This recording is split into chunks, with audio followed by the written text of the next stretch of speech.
બુલેટિનમાં આગળ વાત કરીએ તો ભગવાન શ્રી કૃષ્ણ અને રૂકમણીજીના લગ્ન થયા હતા તે પોરબંદરના માધવપુરમાં ભાઈબીજના દિવસે સમુદ્રમાં સ્નાન કરવાનું અનેરું મહત્વ હોય છે ત્યારે હજારો ભાવિકો સ્નાન કરવા માટે માધવપુરના દરિયા કિનારે ઉમટી પડ્યા હતા। માધવપુરનો દરિયો સ્વચ્છ હોવાથી દર વર્ષે ભાઈબીજના દિવસે મોટી સંખ્યામાં લોકો અહીં પ્રવાસે આવતા હોય છે।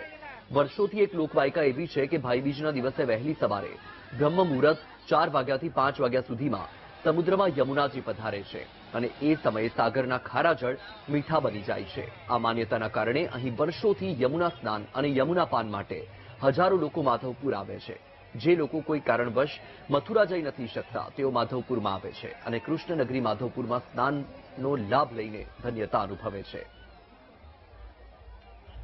રાજકોટથી આવું છું અને છેલ્લા 5 વર્ષથી હું આવું છું। ભાઈબીજનું એટલું મહત્વ છે જાણે મથુરામાં જે યમુના સ્નાનનું મહત્વ છે એ જ અહીંયા માધવપુરમાં યમુનાનું મહત્વ છે। તો હું તો બધાને કહીશ જે બી આ વિડીયો જોતા હશે ને કે બધા નેક્સ્ટ યર પાકું જે નથી આવ્યા ને જે જોવે છે અમને એ શ્યોર આવો અને એકદમ મજા કરો। અહીંયા જે પુણ્ય મળે એ સેમ ટુ સેમ જે મથુરા જઈને મળે છે એ જ અહીંયા આપણા ગુજરાતમાં મળે છે માધવપુરમાં। તો પ્લીઝ બધા આવો। જય માધવરાજ। જુનાગઢથી ઘણા વર્ષો થયા, બહુ જ એટલે માનો 50 વર્ષ થયા। પેલા મારા સાસુ સસરા, અમારું મૂળ વતન માધવપુર જ છે। મારા સાસુ સસરા ભાઈબીજ કરવા આવતા હતા। હવે અમે બધા ભાઈબીજ કરવા અહીંયા આવીએ છીએ। ખૂબ જ મજા આવે છે દરિયામાં નાહવાની। દરિયામાં યમને મહારાણી પધારે છે જેથી કરીને સર્વે વૈષ્ણવો અને ભાવિક ભક્તોને ખૂબ જ પુણ્ય મળે છે। જુનાગઢથી આવીએ છીએ અને અમે આજે અહીંયા વર્ષોથી અહીંયા આવીએ છીએ। માધવપુર દરિયામાં નાહવાનું મહત્વ બહુ સરસ છે। મહત્વ એટલે છે કે અમે લોકો અહીંયા આવીએ છીએ, માતાજીની પૂજા કરીએ છીએ, માતાજીને ચુંદડી ચડાવીએ છીએ, પછી માતાજીનું ચરણ સ્પર્શ કરી અને પછી અમે માતાજીનું સ્નાન કરીએ છીએ। મહત્વ એ છે કે આપણે જે યમને મહારાણી જે આપણે યમનોત્રી ને ગંગોત્રી જઈએ છીએ તે જે ત્યાં નાવાનું મહત્વ છે એ સેમ ટુ સેમ આજે મહત્વ આપણે અહીંયા માધવપુર દરિયામાં છે। આપણે કદાચ એવું લાગે કે આપણે માધવપુર આપણે અહીંયા આવીએ છીએ તો યમુના મહારાણી આપણે ના પહોંચી શકીએ તો માધવપુર આવી અને આપણે ભાઈ બહેન જોડે નાહીએ તો સેમ એ જ મહત્વ આપણને અહીંયા મળે છે। અહીંયાની વ્યવસ્થા બહુ સરસ છે। ઘણા દૂર દૂરથી માણસો બધા આવે છે અને નાહવાની પણ બહુ મજા આવે છે। અમે આખો દિવસ અહીંયા રહીએ છીએ। દિવાળીના વેકેશનમાં સુપ્રસિદ્ધ પ્રવાસન સ્થળ દીવમાં મોટી સંખ્યામાં સહેલાણીઓ ઉમટી પડ્યા છે। લોકો પોતાના પરિવાર સાથે સાસણ અને સોમનાથની સાથે સાથે કેન્દ્ર શાસિત પ્રદેશ દીવની મુલાકાત લઈ રહ્યા છે। દીવનું લોકપ્રિય સ્થળ નાગવા બીચ લોકોના આકર્ષણનું કેન્દ્ર બન્યું છે। આ સિવાય પ્રવાસીઓએ દીવનો કિલ્લો, ચર્ચ, મ્યુઝિયમ, જલંધર બીચ અને ગંગેશ્વર મહાદેવ જેવા સ્થળોની મુલાકાત લીધી છે। પરિવાર સાથે આવતા સહેલાણીઓને અહીં સલામતી અને કોઈ હેરાનગતિ ન થાય તેવી ખાસ તકેદારી રાખવામાં આવે છે। પ્રવાસીઓએ દીવમાં ખૂબ મજા તો આવી, જોકે પાર્કિંગ અને પીવાના પાણી સહિતની વસ્તુ માટે ચાર્જ લેવાતા લોકોમાં નારાજગી પણ જોવા મળી હતી। દિવાળી વેકેશનમાં ભાઈબીજના દિવસ બાદ અહીં 5 થી 7 દિવસ પર્યટકોની ભારે ભીડ જોવા મળે છે, જેને કારણે આ દિવસોમાં હોટેલો પણ ફૂલ જોવા મળે છે। ફરવા માટે આવ્યા છે, ગીરથી નજીકના જે પણ પ્લેસ છે સૌરાષ્ટ્રના જાણીતા ત્યાં ફરવા માટે આવ્યા છે। અમે જામબાળા ગીર થઈને આવ્યા છે, જંજીરનો ધોધ કરીને આવ્યા, ત્યારબાદ અમે ગીર ફોર્ટ ગયેલા, પેલું દીવનો જે ફોર્ટ છે ત્યાં, કુકરી બીચ અને નાવ અહીંયા આવેલા છે એન્જોય કરવા માટે। અને કેવું લાગ્યું તમને દીવનો માહોલ અને ખાસ કરીને આ બીચ? હા, દીવનો માહોલ તો બહુ સારો લાગ્યો। બહારથી બહુ બધી પબ્લિક આવે છે, થોડું ડેવલપમેન્ટની હજી જરૂર છે કારણ કે બહુ બધું મોટું ટુરિઝમ છે અહીંયા અને થોડી વ્યવસ્થા હોય તો હજી પણ મજા આવશે। સૌરાષ્ટ્રમાં ખાસ કરીને જામવાડા ગીર, જંજીર ધોધ જોઈ અને અહીંયા આપણે દીવ નાગવા બીચ અત્યારે આવેલા છે, દીવ ફોર્ટ જોયો, આગળ કુકરી બીચ જોયો અને અહીંયા ઘણું સારું વાતાવરણ છે અને લોકો સમગ્ર સૌરાષ્ટ્રમાંથી નહીં પરંતુ પૂરા ગુજરાતમાંથી અને પૂરા દેશમાંથી અહીંયા એન્જોય કરવા માટે આવે છે। અહીંયા ખાસ કરીને જોવાની ઘણી બધી પ્લેસીસ છે, સામે ઘણું ડેવલપમેન્ટની બી જરૂર છે। ખાસ કરીને અહીંયા પાર્કિંગની વ્યવસ્થા નથી, બીજા રોડ રસ્તાની થોડી જરૂરત છે કારણ કે સૌરાષ્ટ્રમાંથી આવતા લોકોને રોડ રસ્તાનો ખૂબ જ પ્રોબ્લેમ છે। નાગવા બીચ એક ફરવાલાયક સ્થળ છે, પબ્લિક પણ સારું છે, નીટ એન્ડ ક્લીન દરિયો છે। બીજા ફરવા સ્થળમાં મહાદેવ મંદિર છે, પછી કિલ્લો છે, મ્યુઝિયમ છે, પક્ષી છે, સેન્ચુરી અભયારણ્ય બનાવેલું છે, બર્ડ સેન્ચુરી એ બી સારું છે। કેટલા દિવસ દીવમાં રોકાવાનું? 2-3 દિવસનો એપ્રોક્સ સ્ટે છે અહીંયા। અમે અમદાવાદથી ફરવા આવેલા છીએ અને અહીંયા અમે નાગવા બીચ, અહીંયા કિલ્લે આવેલા છીએ, ગંગેશ્વર મહાદેવ અને અહીંયા નીટ એન્ડ ક્લીન દરિયો છે, બહુ બધી રાઇડ્સ છે। અહીંયા ફરવા માટેનું લોકેશન બહુ મસ્ત છે, ફોટો પડાવવા માટે બી બહુ મસ્ત લોકેશન છે।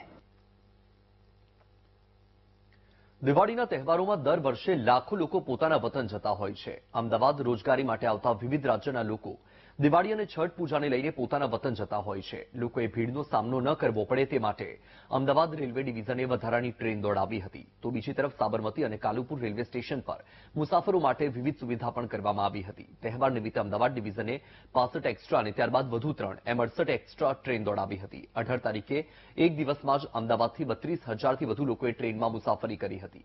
આ દિવસો દરમિયાન રેલવે સ્ટેશન પર ભીડ ન જામે તે માટે પ્લેટફોર્મ ટિકિટ બંધ કરવામાં આવી હતી. તો વેઇટિંગ મુસાફરો માટે આરામ કક્ષ પણ શરૂ કરવામાં આવ્યા હતા.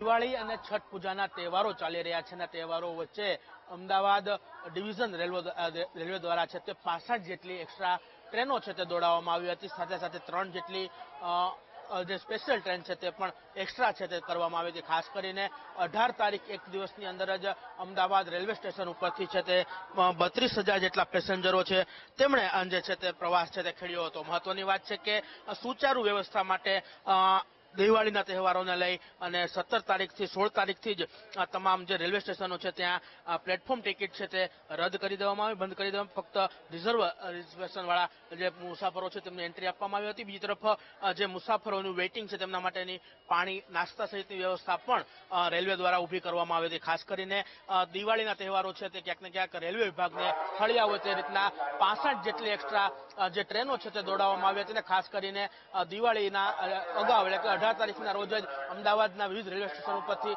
32,000 જેટલા મુસાફરોએ છે તે પોતાની મુસાફરી છે તે શરૂ કરી હતી. કેમેરામેન નરેશ સોલંકી સાથે શુભમ ભટ્ટ, વીટીવી ન્યૂઝ, અમદાવાદ. પાંચાળ ભૂમિનું પ્રગટ પિરાણું એટલે કે બોટાદના પાળિયાદમાં વિસામણ બાપુની જગ્યાએ તહેવારો નિમિત્તે મોટી સંખ્યામાં ભક્તો ઉમટ્યા. આજે ભાઈબીજ નિમિત્તે સવારથી જ ભક્તોની ભીડ જામી છે અને ભક્તોએ ઠાકરના દર્શન કરીને ધન્યતા અનુભવી. લાખો લોકોના આસ્થાનું કેન્દ્ર એવી વિસામણ બાપુની જગ્યા વિહળધામ તરીકે પ્રચલિત છે. પાળિયાદ જગ્યા તરફથી યાત્રાળુઓ માટે રહેવા જમવાની સુંદર વ્યવસ્થા પણ કરવામાં આવી, જેથી યાત્રાળુઓમાં આનંદ છવાયો. તો આ દ્રશ્ય તમારી ટીવી સ્ક્રીન પર તમે જોઈ રહ્યા છો. એક તરફ આજે ભાઈબીજનું પાવન પર્વ છે અને આ પર્વ નિમિત્તે પાંચાળ ભૂમિનું પ્રગટ પિરાણું એટલે કે બોટાદના પાળિયાદમાં વિસામણ બાપુની જગ્યાએ મોટી સંખ્યામાં ભક્તોની ભીડ ઉમટી પડી હતી. સવારથી જ ભક્તોનો ભારે ધસારો જોવા મળ્યો. ભક્તોએ ઠાકરના દર્શન કરીને ધન્યતા પણ અનુભવી. લાખો લોકોના આસ્થાનું કેન્દ્ર છે આ ધામ અને આ વિસામણ બાપુની જગ્યા કે જે વિહળ ધામ તરીકે પ્રચલિત છે અને દૂર દૂરથી લોકો અહીં દર્શન કરવા માટે આવતા હોય છે. પાળિયાદ જગ્યા તરફથી યાત્રાળુઓ માટે આ પ્રસંગને લઈને રહેવા જમવાની વ્યવસ્થા પણ કરવામાં આવી હતી, જેના કારણે યાત્રાળુઓને પણ સરળતા રહી અને તેના કારણે યાત્રાળુઓમાં પણ ખુશી જોવા મળી. પાંચાળ ભૂમિનું પ્રગટ પિરાણું એટલે પાળિયાદ વિસામણ બાપુની જગ્યા. દિવાળી અને બેસતા વર્ષના તેમજ ભાઈબીજના તહેવાર નિમિત્તે છેલ્લા 5 દિવસથી પાળિયાદ મુકામે જે વિસામણ બાપુની જગ્યા આવેલી છે અને આ જગ્યાની અંદર કહી શકાય કે સવારથી સાંજ સુધીના મોટી સંખ્યામાં જે યાત્રાળુઓ છે, જે ભક્તો છે એ આ જગ્યાએ દર્શને આવી રહ્યા છે.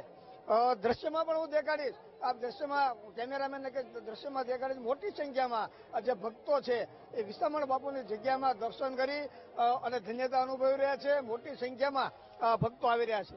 ત્યારે મંદિર પરિસર દ્વારા પણ ભક્તો માટે સુંદર પ્રકારની કહી શકાય કે ભોજન, રહેવા જમવાની વ્યવસ્થાઓ પણ કરવામાં આવી છે અને હાલ જે ભક્તો છે એ મોટી સંખ્યામાં પાળિયાદ મુકામે આવી વિસામણ બાપુની જગ્યાના દર્શન કરી અને ધન્યતા અનુભવી રહ્યા છે. Raju Baraiya, VTV news, Botad.